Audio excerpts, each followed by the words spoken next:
Hello everyone, today we will talk about how to fix or how to solve the problem of ClassDojo app. We click on settings. In this page we go to apps, default apps, app settings. On above you will search about ClassDojo app and you will enter. Here in this page of app info you will click on first stop and you will click OK.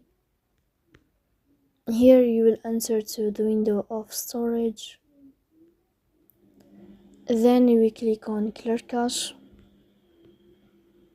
But pay attention, don't click clear data because that can delete your account.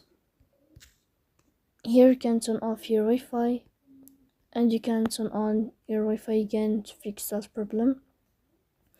So please don't forget to support us by like and subscribe. See you next time.